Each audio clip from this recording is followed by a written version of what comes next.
Dancer ako nung 10 years old.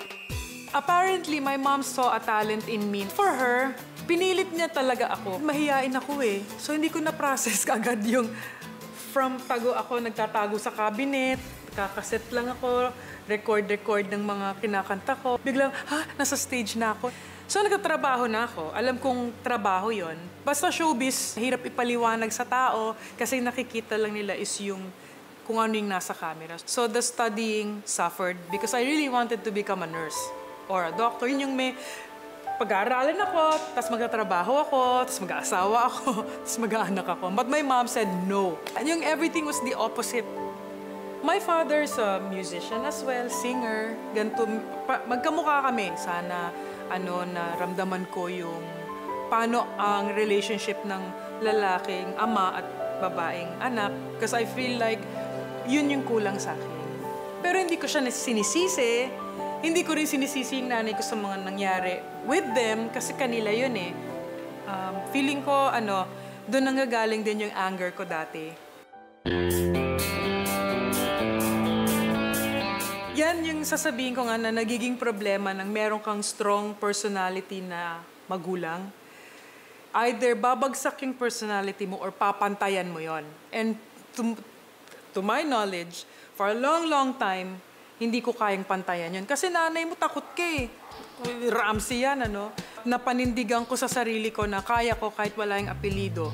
Naglayas ako noon. Kaya ako naging Jaya sa US eh. Kasi at the age of 18, sumama ako sa grupo na nagpe-perform doon. But to prove, baka lang sakali may mangyari sa singing career na tinatawag natin. Ilang buwan lang yan, nagka-record deal na ako by accident. And that's it. They changed my name to Jaya. And nung naging ganun na ako, nagkaroon na ako ng lakas ng loob. Hindi yabang lakas ng loob na gawin ko yung gusto niyang gawin sa akin, pero at least idea ko. So for the longest time, ting kontra ko siya, nararamdaman niya, oo nga, tama siya. Naging ka-level ko ngayon siya. Ganun kami, ganun nakakatawa yung relasyon namin. Yung, siyempre siya mahilig magmura. Bla bla, ako talaga, naggaganyan ka, tapos naniniwala ka sa Santo Niño, kung ano yung mga pinagsa... Ganyan kami mag-shuva. Tapos after that, nagutom ako. Ano bang ulam sa kusina? Ganon kami, comedy nga eh. Kaya kami, sa family, kami lang yung nagkakaintindihan. Ang tingin nila, suplada ako. Ang tingin nila, lumaki na ulo. Grabe, ang mapapicture. Yung worry ko nun, pangit yung buhok ko, medyo basyuba, medyo... Hindi talaga ako komportable sa sarili ko. It only happened maybe 5 years ago na medyo naging okay na ako sa sarili ko. But camera, hated it. Tapos, pinaliwanag nila sa akin, ganito dito sa Pilipinas, pag sikat ka, papa-autograph ka, artista ka. 24 hours yan. It took me maybe 15 years to realize that. Seriously, if you want me to be super honest, at the age of mga 7, 8, I've seen men have sex. I've seen women have sex. That's why for a long time, I had no problems with same-sex something. Talagang it was normal. Tapos natuto rin akong mag-shutdown. That's why I have a bad memory. Marami akong di naalala.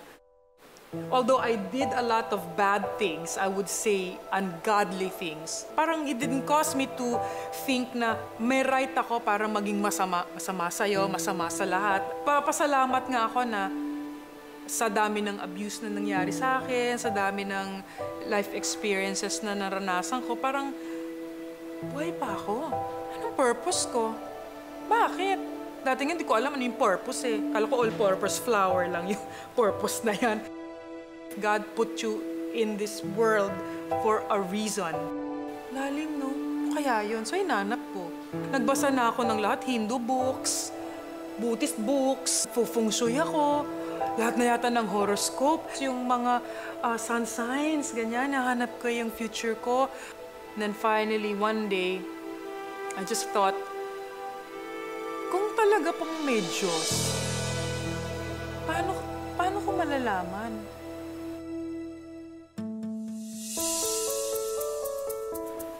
And finally, my friend Augie decided to ask me to join a Bible study. Ang sabi niya, small group. Sabi ko, ano yun? Parang discussion ng Bible. Talaga? Nagaganyan ka na, Ogie? Niya, oo. Gusto mo? Oo, gusto ko yan. So finally, when I decided to go, my husband, who's already been born again for more than 20 years, nagulat. Ha? You're going to a what? A Bible study daw. Sige, you go alone. You go alone and see how it is. My God, pag uwi ko, magapay yung mata ko sa kakaiyak. Kasi yung pinag-usapan, tugma sa akin. So yun, hindi na natigil yun. I just kept going in Regine, Ogie, some other friends.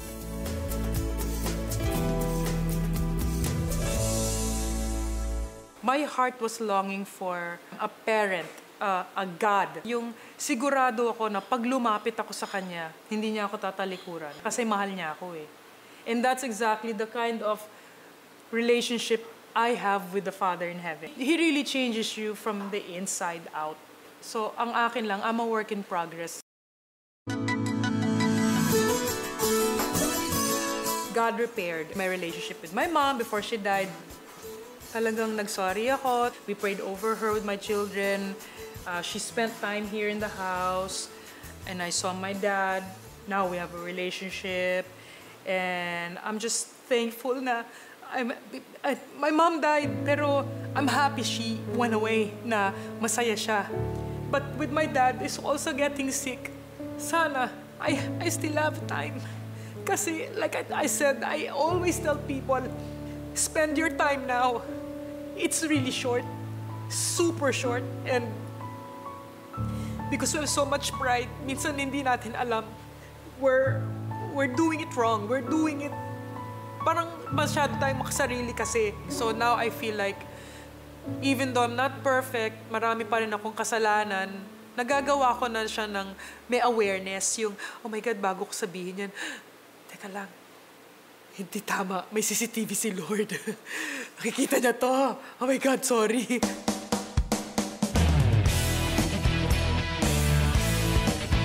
Feeling ko nga minsan, yung boses ko parang unique siya in essence na hindi man ako madaling gayahin, hindi man ako, lalo na yung mukha ko, hindi madaling gayahin. So, pag sinasabihan ako, uy, yung taray ng boss mo, kakaiba siya. Hindi kasi siya nang gawa nun eh. So, honored ako, privileged. So, kailangan pag ginamit ko to, pang kanya, hindi pang akin. Kasi dati lagi, galing. Alam mo yon, hindi pwede. Mali. Talagang, I'm using my talent right now for greater glory. So, first Christmas namin, wala si Mama. Actually, birthday niya December 3. Pero I think what we'll do is when we go to the States, kasi nandun yung mga in-laws ko, sila na nga yung family ko. So, maybe we'll just get a small cake para lagyan ko ng candle and happy birthday kay Mama. Jesus to me is my best friend. Siya ang aking ama, siya ang aking kadamay, and actually, number one siya sa buhay ko. Siya yung manager ko. He's really the one that controls my life. And masaya ako kasi yung nilalapitan ko, higit pa sa lahat. Alam mo yun? So, siya talaga, he's my savior. I mean, literally, he saved me from whatever I may have become. So now that I'm this person, happy ako na I'm with the Lord.